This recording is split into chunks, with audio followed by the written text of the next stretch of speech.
Stroke में IOC investigation of choice is simply CT scan. CT scan, और वो भी कौन सी होनी चाहिए? NCCT, non contrast CT scan, NCCT of the brain. अगर NCCT scan of the brain normal मिलता है तब हम पेशेंट को क्या करेंगे? MRI of the brain, MRI of the brain to rule out the infarct, to rule out the infarct. अगर question पूछा जाता है एसएएच का आईओसी क्या है, इन्वेस्टिगेशन ऑफ चॉइस क्या रहेगा, तो आंसर इज एनसीसीटी। ओके। अगर क्वेश्चन पूछा जाता है एन्यूरिज्म का आईओसी क्या है, तब आंसर क्या जाएगा? एंजियोग्राफी।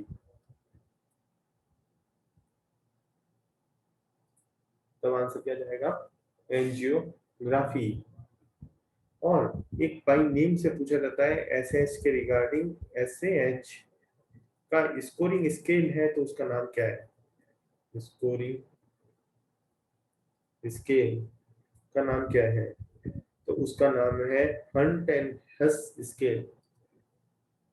हंट एंड, और ये अपने आरोप की रिसर्च ऑफिसर के एग्जाम में भी क्वेश्चन आया हुआ था। ठीक है।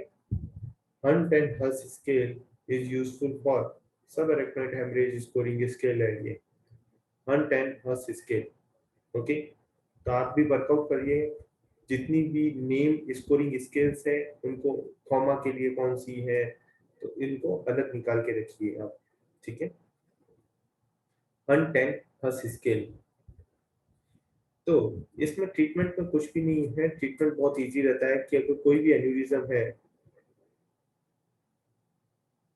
एन्यूरिज्म है तो सर्जिकली हम क्या करते हैं? दो चीजें रह सकती हैं, जैसे कि एन्यूरिज्म क्या रहेगा, इस तरीके से एन्यूरिज्म रहेगा।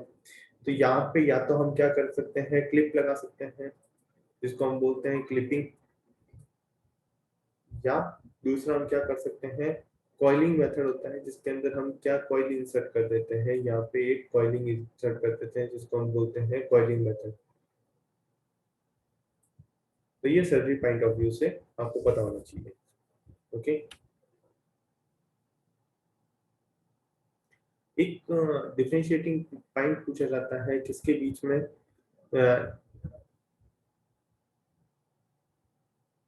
SDH, subdural haemorrhage and extradural haemorrhage में। Differentiating point, subdural hemorrhage due to the rupture of the cortical and rupture of the uh, subdural hemorrhage, rupture of the cortical bridging veins,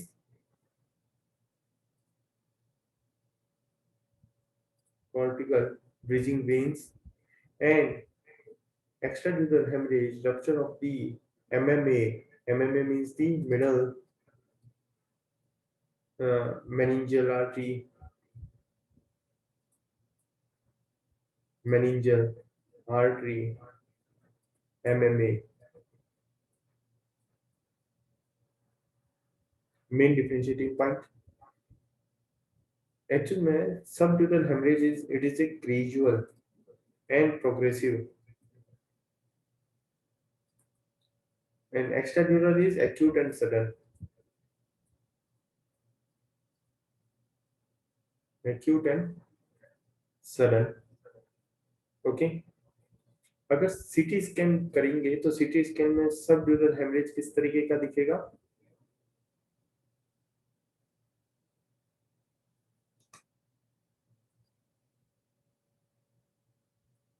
इस तरीके से। तो ये किस shape का दिख रहा है? चांद के शेप का, जिसको हम क्या कहते हैं? Semi lunar. तो semi lunar shape seen in CT scan shows the SDH. और अगर यही चीज कैसी हो, ऐसी डेवलप हो, तो इसको हम क्या बोलेंगे? लेंटिकुलस, लेंटिकुलर। शेप। ओके, तो बाई कॉन्वेक्स हो गया ना, ये इस तरीके से बाई कॉन्वेक्स हो गया जो लेंटिकुलर कहलाएगा। तो lenticular seen in the CT scan known, क्या शो करेगा, एक्स्ट्राड्यूलर हेमरेज को। ओके, देन हम पर्टिकुलर डिजीज वाइज चलते हैं। सीएनएस में कई सारी डिजीजेज इंपॉर्टेंट है। डिजीज कौन सी, फर्स्ट हम बात करते हैं अल्जाइमर डिजीज की। Alzheimer disease, okay. तो अल्जाइमर्स डिजीज के लिए क्या चीज पता होनी चाहिए कि मेनली ये तो बहुत लोग को अफेक्ट करता है। फर्स्ट थिंग, बहुत लोग आर अफेक्टेड। यहाँ पे क्या होता है, एट्रोफी डेवलप होती है, ठीक है। अब एक्चुअल में होता क्या है, APP means the amyloid precursor proteins convert the A beta peptide, A beta peptide जो कि डबल हेलिक्स में इस तरीके से रहती हैं, जो कि क्या होती है, neurotoxic, neurotoxic resistance to the degeneration and aggregate rapidly. तो अगर इसमें कन्वर्ट हो गया तो ये क्या हो जाएंगी, न्यूरोटॉक्सिक रहेंगी। Neurotoxic resistance to degenerate degeneration or aggregate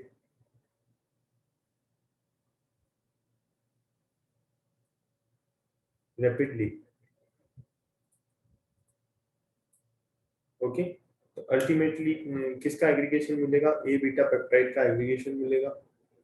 okay, अब यहाँ पे ये चीजें कन्वर्ट क्यों हो रही है, यहाँ पे जेनेटिक जेनेटिक कोड और फैक्टर काम करता है। कौन कौन से हैं देखते हैं। जेनेटिक लोकाई, तो कौन कौन से क्रोमोसोम पे प्रेजेंट होंगे, क्रोमोसोम नंबर 21, ठीक है, जो कि किसके लिए रेस्पॉन्सिबल होता है, encodes APP. Chromosome number 14 for presenilin 1, presenilin 1, chromosome number 1 presenilin 2।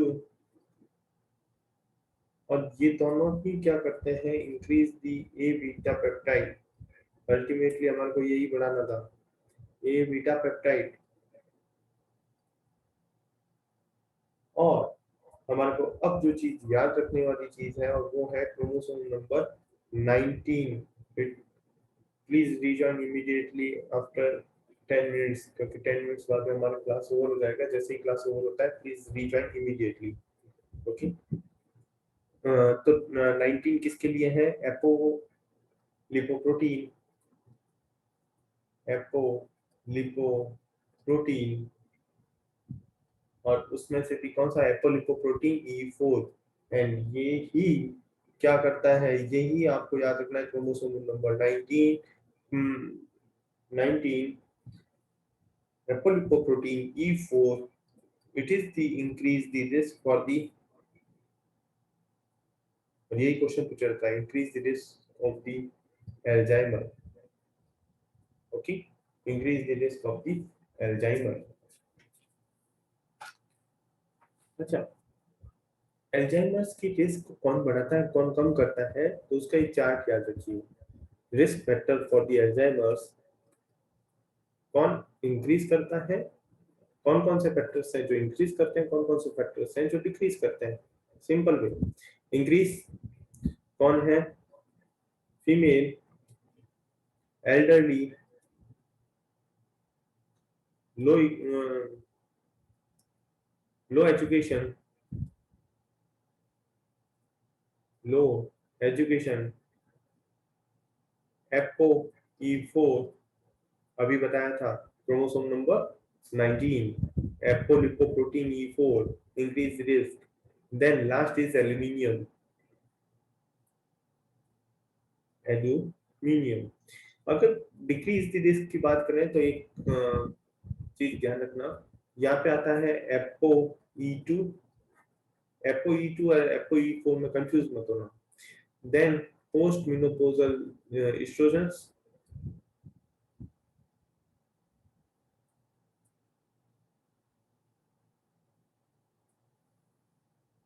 post menopausal estrogens, NSAIDs user,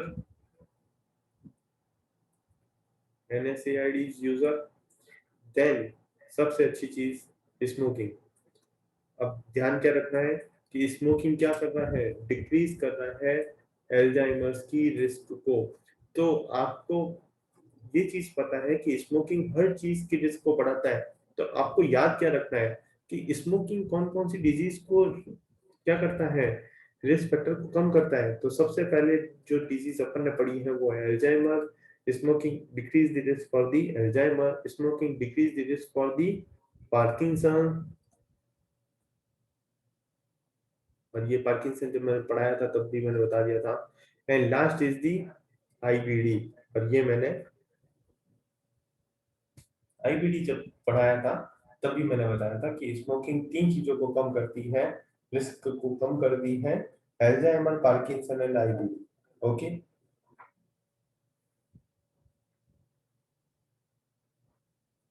decrease the risk for all three. Okay, और जो मैंने पहला वर्ड यूज किया था आपको याद होगा, एट्रोफी। तो एट्रोफी होने से क्या डेवलप होगा, डेफिनेटली मेमोरी लॉस। तो अगर टेम्पोरल लोब एट्रोफी हो रही है तो क्या कौन सी मेमोरी होगी लॉस, बताओ जल्दी से। एंड अगर हिपोकैम्पस हो रहा है तो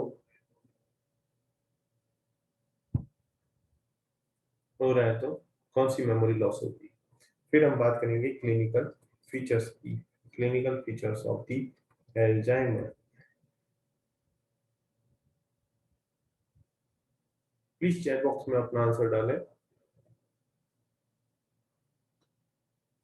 अगर टेम्पोरल लोब का एट्रोफी हुआ है तो कौन सी मेमोरी लॉस होगी, और अगर हिप्पोकैम्पस का हुआ है तो कौन सी मेमोरी लॉस होगी। प्लीज चैट बॉक्स में आंसर डालें।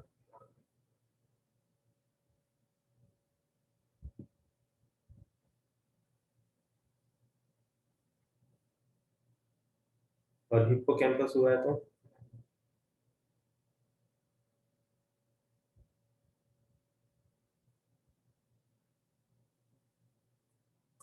Short term memory loss and long term memory loss. Alzheimer's की क्लिनिकल फीचर्स को हम कैसे याद रख सकते हैं, एक सिंपल सा बिग ये बना लीजिए। क्या बनाओगे, याद करने का तरीका बता रहा हूं, ठीक है। यहाँ पे क्यों डेवलप हो रही है, डिक्रीज दी एसिटाइल कोलिन, डिक्रीज दी acetyl choline. Very good, answer सबके सही जा रहे हैं, गुड। तो अब ए का मतलब एट्रोफी, फर्स्ट ए का मीन्स एट्रो,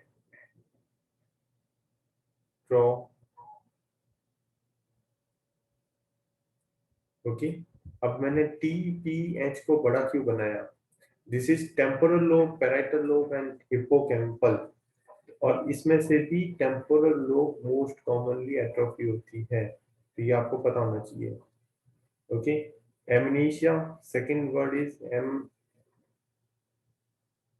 एमनीशिया। देन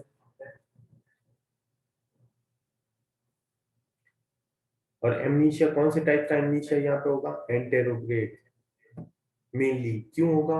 अब आप आंसर कर सकते हो क्योंकि मैंने बोला कि टेम्पोरल लोब मेनली अफेक्ट होता है मोस्ट कॉमनली, या मोस्ट फर्स्टली अफेक्ट होता है, तो शॉर्ट टर्म होगा, तो शॉर्ट टर्म को हम क्या बोलते हैं, एंटेरोग्रेड एमनीशिया। कोई भी कंफ्यूजन नहीं हुआ ना, आपको एमनीशिया समझा रखा है अच्छे से।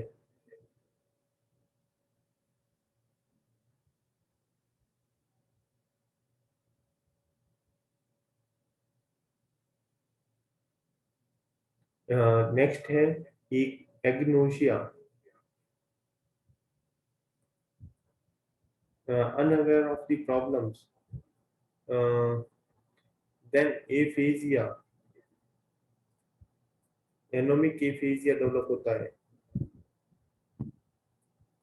Anomic aphasia, apraxia, decrease the movement,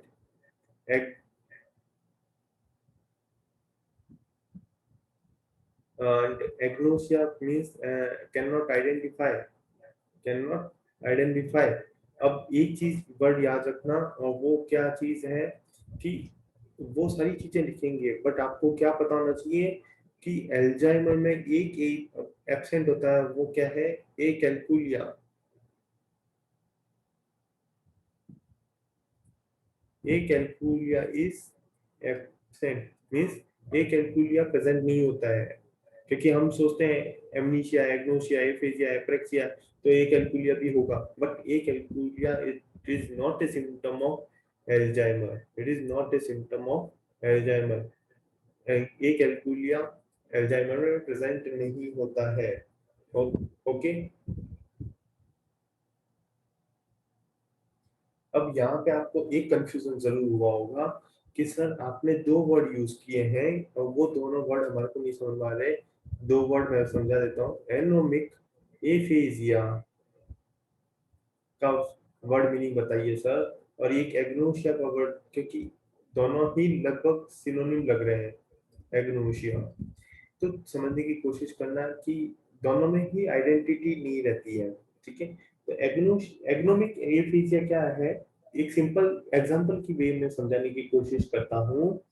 okay, अगर मेरा पेशेंट को मैंने मेरा मोबाइल दिखाया, ओके, मैंने मेरा मोबाइल दिखाया, तो जब मैंने मोबाइल को दिखाया तब पेशेंट बोले कि ये तो क्या है, ये तो एक ट्रांजिस्टर है, ये एक क्या है, ट्रांजिस्टर है, वो मोबाइल को क्या बोल रहा है, ट्रांजिस्टर बोल रहा है, जो कि सुनने में काम आता है।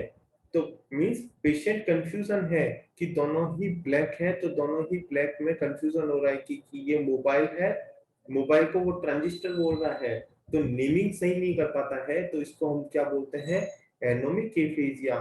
तो अब आप कहेंगे कि सर एग्नोशिया मींस, एग्नोशिया में क्या होता है कि जब हमने पेशेंट को मेरा मोबाइल शो किया, और 2 सेकेंड, एप्पल का फोन बनाते हैं, ओके, ये एप्पल का फोन जब मैंने दिखाया, तब उस एप्पल के फोन को देख के और वो क्या बोलता है कि ये मोबाइल नहीं है, ये तो क्या है,